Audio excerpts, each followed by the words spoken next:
Hi, everyone. I am Dr. David Peña-Guzmán. And I'm Dr. Ellie Anderson. And we are the co-hosts of Overthink. And we are here to do another video in our series on aphorisms from philosophical thinkers. These are videos meant to show you how we think on the spot about an aphoristic text, which is a particular medium of expression that is very pithy, very short, and self-contained. Yeah, and also not just to show how we think on the spot, but also to like share this aphorism with you and offer some reflections and have you as a parasocial conversation partner. And you know, we keep the longer discussions that are more prepared and thought out for other parts of our collaboration, like our YouTube videos that are longer or our podcast. Episodes, yeah. And so if you want some of that, we encourage you to check out those other goods that we provide. But for now, we're going to talk about another aphorism and see where the discussion takes us. Great. So I have chosen the aphorism for us today. It's an aphorism from the Tao Te Ching. So this is written by the ancient Chinese philosopher Lao Tze.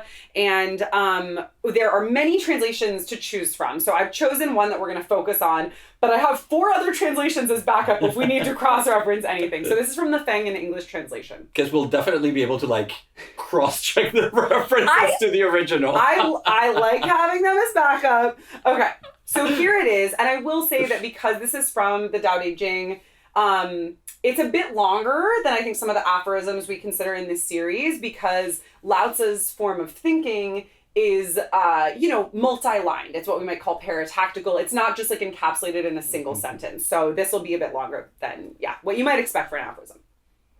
That which shrinks must first expand. That which fails must first be strong. That which is cast down must first be raised. Before receiving, there must be giving. This is called perception of the nature of things. Soft and weak overcome hard and strong. Fish cannot leave deep waters, and a country's weapons should not be displayed. So I chose this one. Initial impressions, David, what's sticking out to you? So the first one is the form that, especially what I said just a second ago, that aphorisms are often defined by a combination of hyper-expressivity, meaning that they contain more than they reveal. Mm-hmm. Maybe like the nation, with the country's weapons, alluded to at the end, that a country should not reveal everything that it has, as well as self-containment, that the aphorism forms a universe. Here, it seems as if there are multiple aphorisms sort of strung together to form a slightly different form of expression, but it's still, I would say, aphoristic in style. Oh, yeah. Aphorisms can be paragraphs long, even. Yeah. So there are discussions, because one of the defining features sometimes is the brevity of an aphorism. But I would still say this is pithy, it's brief. So tell us a little bit about the content. And so with the content, what you see here are a series of oppositions that presuppose one another or that entail one another. So you not only have shrinking and expansion, but also the claim that in order to expand, you must first shrink, or to shrink, you must first expand. Or similarly, the idea that, can you bring it back up? That which fails must first be strong. So this idea that what seems like opposites are in fact stages of a process or of a journey. They're stages more so than poles. At the end of one another. Totally. And I will say, I was just looking at some of the other translations to cross-reference because one of the things I want to point out, I wanted to make sure, is in the other translations as well, which is this kind of temporality of the aphorism, which I think you were just pointing to, David, and talking about the stages. Every version of the translation here says, indicates that in some form, indicates that you must first do this. And so I think one thing we find here is a really typical trait of many aphorisms, which is setting up a claim and then turning what you might expect to follow from that claim on its head, right? It seems counterintuitive that what shrinks must first expand, what fails must first be strong, or some of the other translations say what will be weakened must first be strong, or be made strong. So what do you think about this? I mean, like, what does it mean to say that which fails or that which is to be weakened must first be strong? Right, that you cannot fail unless you have a place from which you fail, right? Or like you cannot fall without first being up. And so the idea here is that it's just in the logic of reality, in the nature of things, that opposites presuppose one another, because you cannot fail if you've already stayed at the level of not trying, for example. Yeah, but it's not that which fails must first be strong in the sense of it must first be in the state of being strong. It's rather that which fails must first be strong in the sense of being made strong, being strengthened. You see that in the other translations of this. And so that seems more counterintuitive to me. Yeah, so that's not in this translation, right? But it's so in all the other ones. see. This is why I said that we needed to have 5 translations on here. But I haven't seen the other ones, in my defense. But I mean, I think what I just said, you don't need to know anything more than that, right? So the Chan translation, for instance, says, in order to weaken, it is necessary first to strengthen. And I think this is a harder claim for me to wrap my head around. Because what you said makes a lot of sense, right? You have to like failing or weakening is going from a certain state of power to a lower state of power. But like weakening something by strengthening it sounds like the agent doing the weakening is also the agent doing the strengthening. Yes. And I find that kind of harder to get. Well, so what I'm noticing with the various translations here, and I suspect this is an issue of translating, that some of them have a subject. So one of them is, if you wish to shrink, you must first expand. Mm-hmm. So specifically addressing the reader. That's the Henrik's translation. Yes. Then the Chan translation says, it's more desubjectified. Yeah. And it says, in order to expand, you must first contract.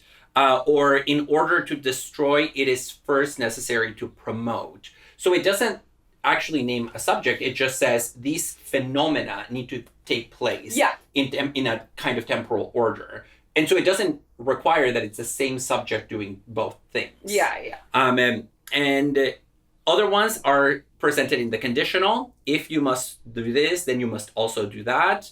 And then the last translation, the thing in English, makes the thing the subject. That which shrinks must first expand. So it's the subject doing the action themselves rather than on another thing. And so there's a real ambiguity here depending on the translation. Well, and I think that also speaks to the kind of work that Lao Tze is doing throughout the Tao Te Ching to question the binary between activity and passivity, right? That's one of the main contributions of this text. And there's a lot of ways to read the Tao Te Ching. Obviously, it's a religious and spiritual text where philosophers were thinking about it in a philosophical sense. But one of the main things that interests philosophers about the Tao Te Ching is precisely this, that it's really encouraging, you might say, kind of a middle way between activity and passivity, or subjectivity and objectivity. Although even those terms, I think, are, they're anachronistic if we're talking about Chinese philosophy from the 6th century BCE.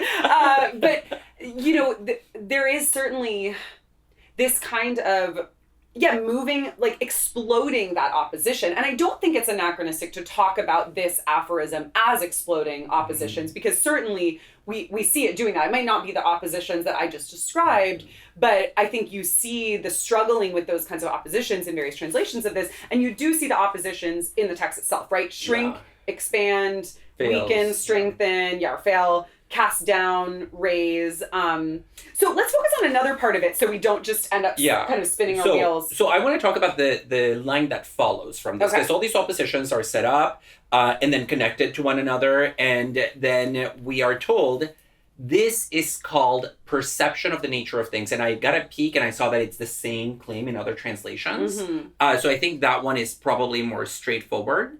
Or this is called subtle discernment. This is called subtle light. Actually, no, maybe I was wrong. I shouldn't have had 5 translations though, because now you're just talking about all the different translations. We need to talk about the substance too. Well, but so it is, to be fair, there's a reason I had all these translations here, because it is important to weigh them against each other. I just don't want people to be like confused about us like reading all these different versions. But the point here is that in all these cases, what gets you the understanding that these opposites are in fact conjoined is a way of seeing the world. Okay. That Yeah. it's when you pierce through perhaps the surface of the world to the nature of the world, or from the surface of reality to the nature of reality. And so, because he says, this is not called perception of things, it's called perception of the nature of things. Yeah. So there's a sense that here, once you come to this, again, another anachronistic term, dialectical or non-dualistic understanding of phenomena. Yeah, I think totally fine to say here. You have reached a higher level of understanding about the world. Yes, no, certainly. And the reason I think that's fine to say is because there is a conception in this aphorism and in the Tao Te Ching that there's a deeper perception that reveals non-duality than our kind of immediate perception would lead us to believe. I think certainly this tradition, the tradition of which Lao Tze is taking part here, and really most traditions of philosophical thinking have to do, or they recognize or they take for granted that human perception involves dividing things. It involves creating oppositions, and wisdom emerges when we question those oppositions, and certainly in this case when we overcome them. Yeah, and the language of overcoming comes up in the next sentence. Soft and weak overcome hard and strong, and things that are soft and that are weak have less sharp edges, less clear distinctions than things that are hard and strong.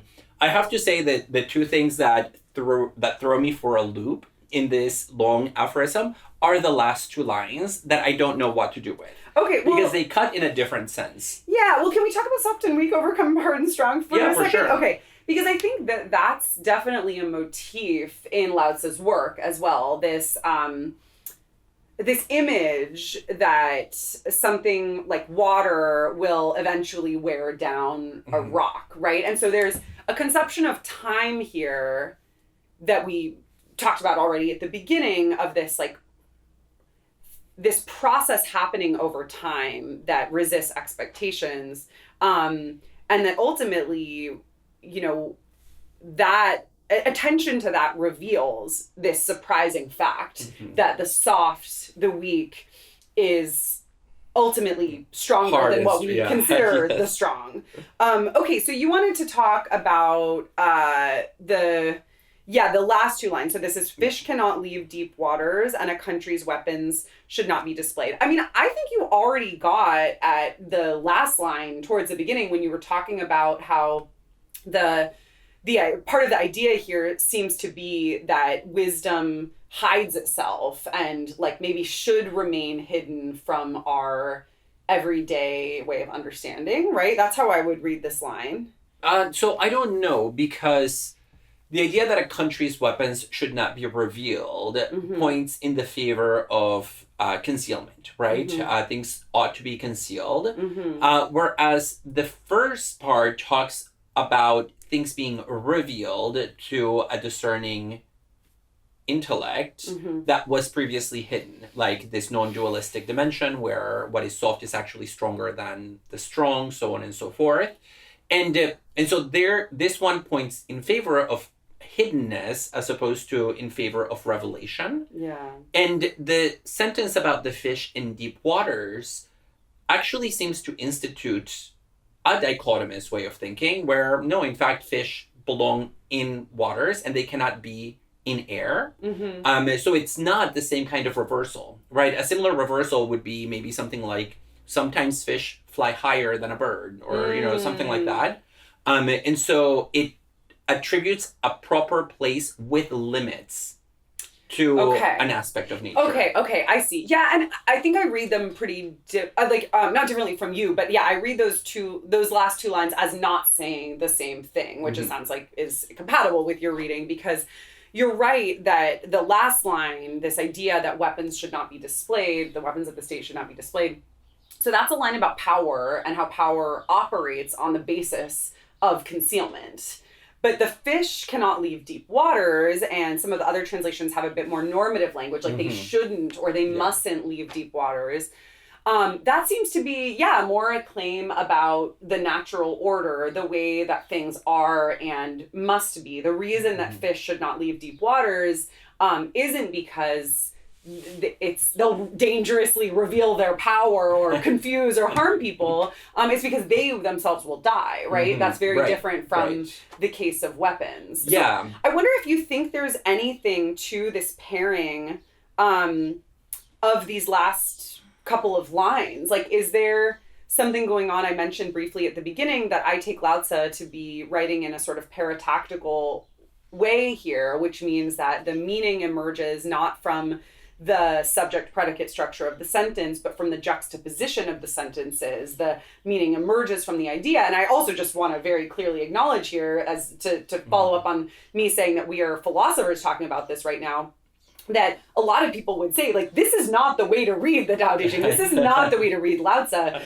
It's more like you read it and then there's a sort of inspiration or intuition to which this leads, rather than an analytical understanding. Of course, but presumably that intuition does come on the heels of some reflection and some masticating of the text where you mull it over, right? And so, I wouldn't want there to be a clear opposition between intuition and reflection about the text. So there, especially the fish cannot leave deep waters. I just don't know what to make of that.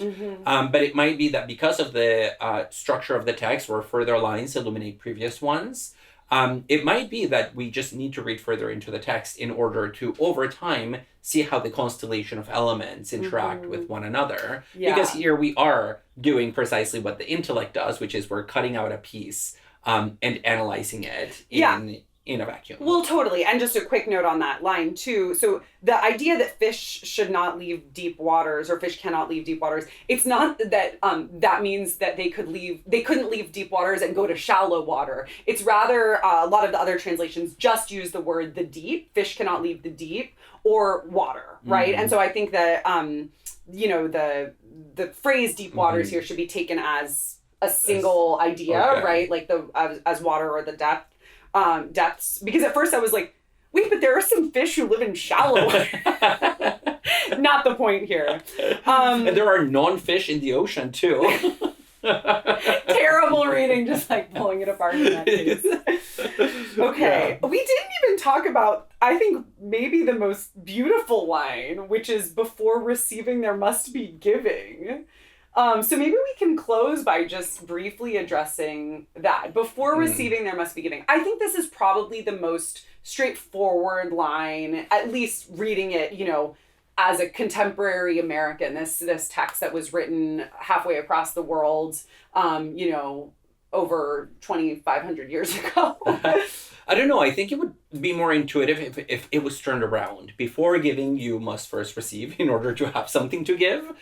So that would make more sense in a kind of commonsensical way. But it's a continuation of the same theme, which are the oppositions at the beginning. The one that I think is the most appealing to me is that all that fails must first be strong. I am more drawn to that expression. Okay. Rather than to the one about giving and receiving. Yeah, wait, before receiving... Okay, I see what you mean about, that point.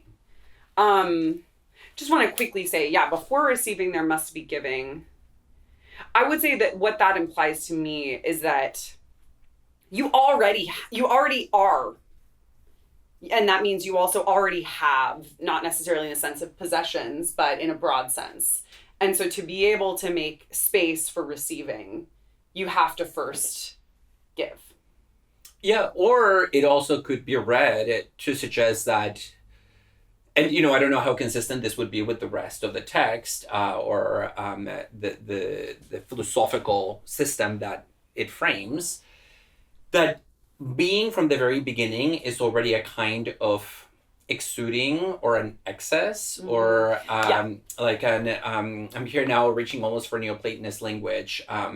It's a emanation that to be is already to be for and to be more than, and in that sense it would just almost be a logical point that before you can receive, you have already given. Yeah. Insofar as you are, Interesting.